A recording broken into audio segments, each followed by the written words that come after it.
لوگ اللہ پر ایمان لائیں، کہیں کہ ہمارا رب اللہ ہے، پھر اس پر جم جائیں، ان پر فرشتوں کا نزول ہوتا ہے، نہ کوئی غم کرو نہ خوف، خوشیاں مناؤ جنت کی جس کا تم سے وعدہ کیا گیا تھا۔ اللہ کی ربوبیت پر اطمینان جب انسان کو ہو جاتا ہے، میرا رب اللہ ہے، ربی اللہ، انسان کے لیے نہ کوئی کھٹکا، نہ کوئی خطرہ، نہ کوئی خوف، نہ کوئی حزن۔ جو کچھ ہو رہا ہے کس کے اذن سے ہو رہا ہے؟ اللہ کے اذن سے۔ اللہ کے اذن کے بغیر پتہ تک نہیں ہلتا۔ یہ کوئی اندھا بہرا مادہ نہیں ہے جس سے مجھے کوئی خوف ہو۔ اندھا بھینسا چلا رہا ہو اس سے تو ڈرنے کا ہر انسان کو ڈرنا چاہیے، نہ معلوم کس کو ٹکر مار دے، لیکن نہیں، اس کائنات کو چلانے والا ایک سمیع و بصیر خدا ہے۔ وہ جو میرا دوست ہے، میرا ولی ہے، اللہ ولی الذین آمنوا یخرجہم من الظلمات الی النور، اللہ اہل ایمان کا ولی ہے، ساتھی ہے، پشت پناہ ہے، مددگار ہے، حمایتی ہے۔ بتائیے جسے یقین ہو جائے کہ اللہ میرا مددگار، اللہ میرا محافظ، اللہ میرا پشت پناہ، اللہ میرا حمایتی، اس کے لیے کوئی خوف ہوگا؟ اسے کوئی ڈر ہوگا؟ میں مثال دیا کرتا ہوں ایک بہت سادہ، پنجاب کے دیہات کی۔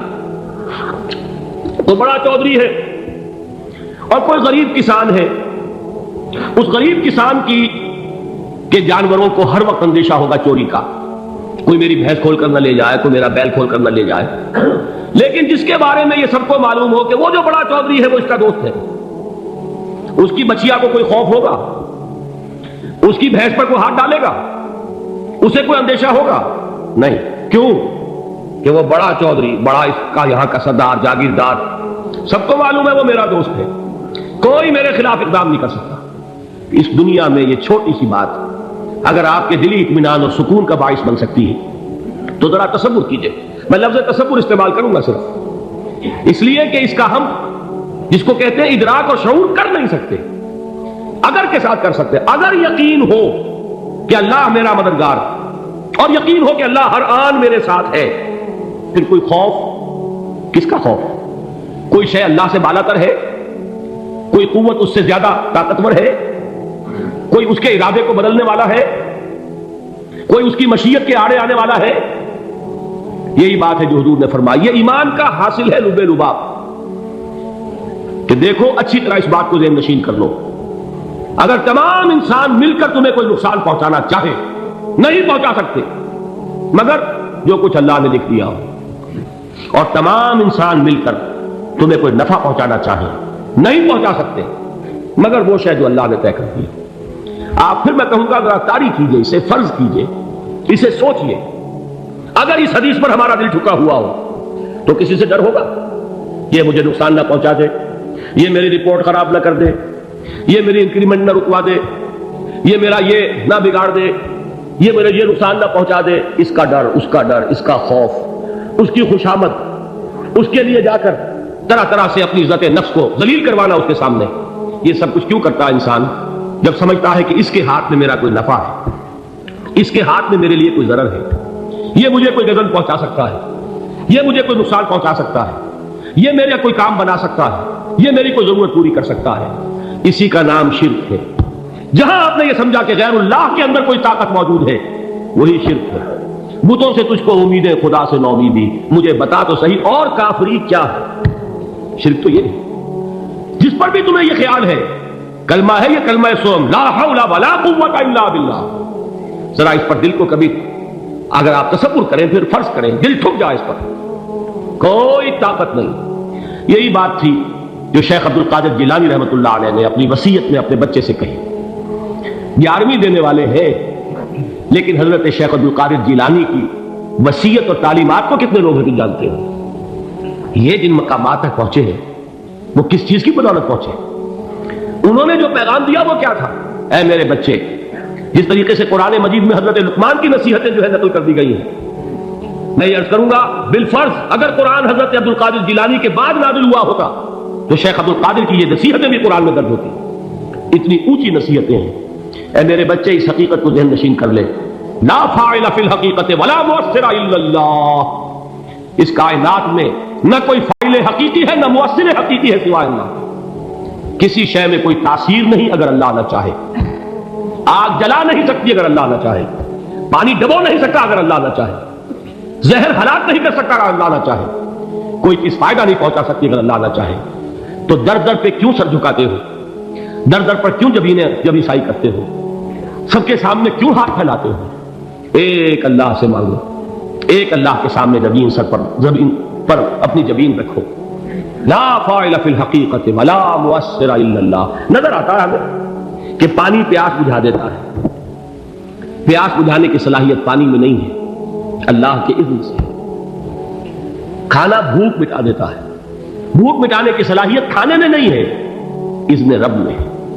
دیکھیے یہی یقین تھا حضرت موسیٰ علیہ السلام کا واقعہ یاد کیجئے۔ سامنے سمندر آ گیا ہے، قوم دیکھتی ہے پیچھے کہ گرد و غبار کا طوفان ہے۔ معلوم ہوا کہ فرعون اپنے لشکر سمیت آ گیا۔ لشکر جب چلتا تھا تیز رفتاری کے ساتھ تو گرد و غبار کا جو طوفان اٹھتا تھا اس کا تصور کیجیے، اور لمحہ بلمحہ وہ قریب آ رہا ہے۔ پوری قوم نے کیا کہا؟ اے موسیٰ انا لمدرکون، اے موسیٰ ہم کو پکڑے گئے۔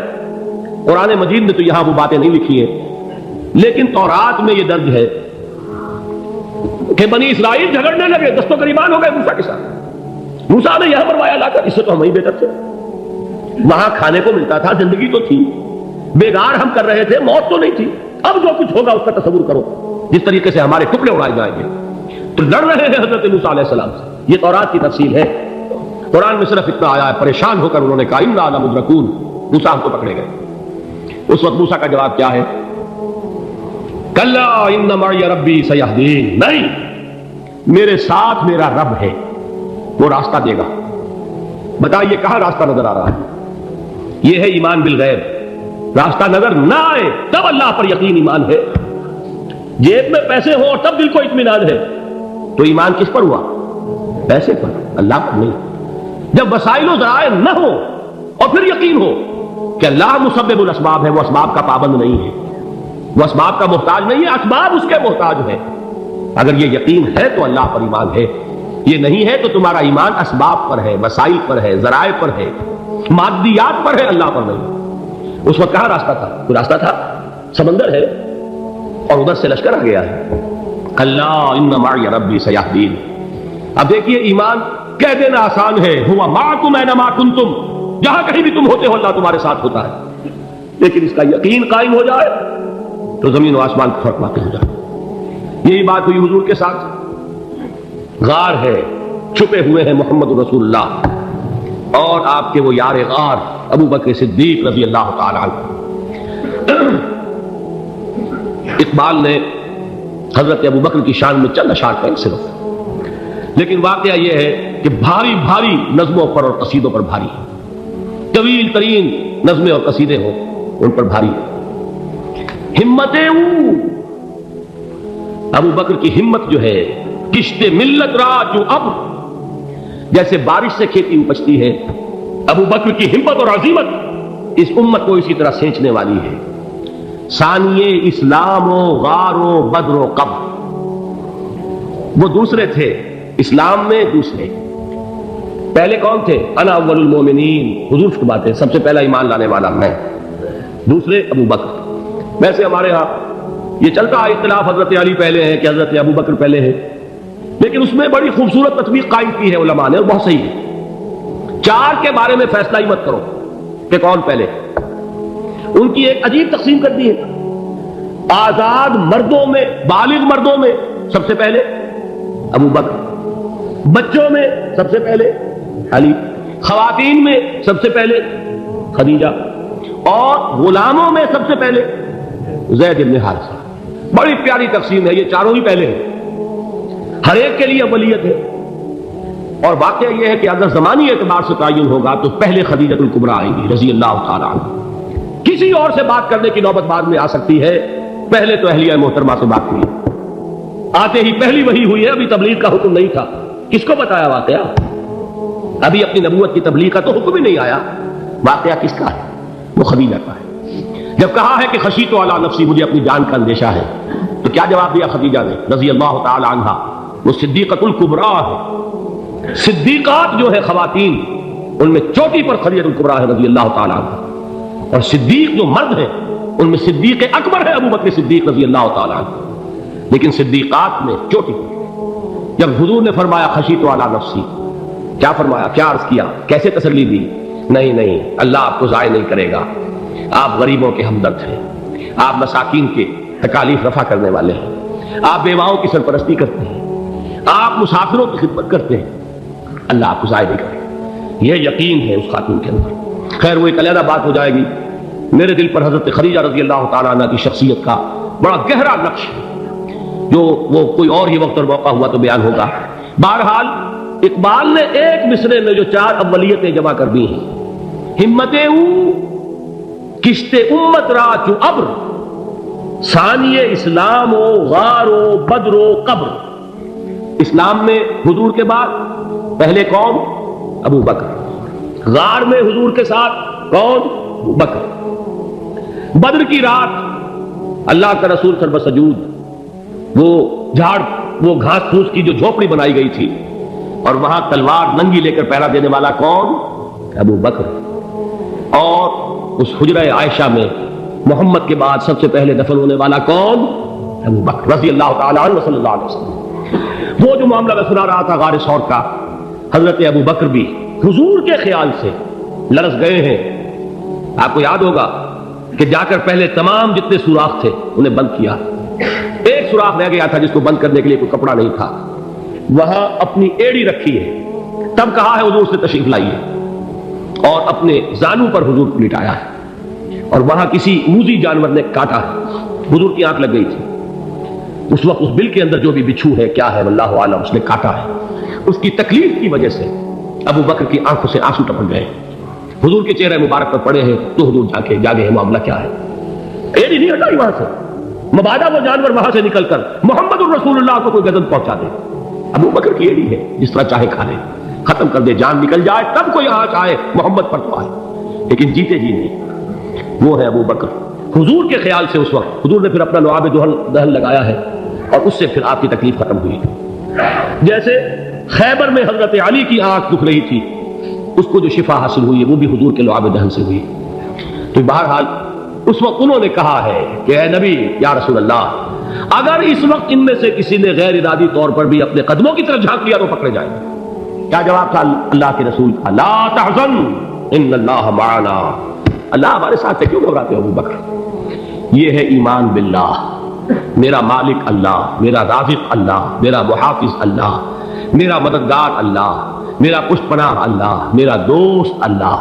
یہ دوستی ہے اللہ کی جو لب لباب ہے، حاصل ہے ایمان کا، اسی کا نام ولایت ہے۔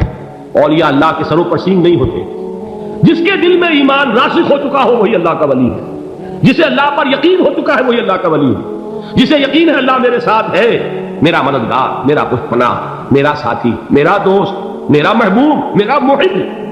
اللہ اہل ایمان سے محبت کرتا ہے، واللہ یحب الصادقین، ان اللہ یحب الذین یقاتلون فی سبیلہ صفا کانہم بنیان مرصوص۔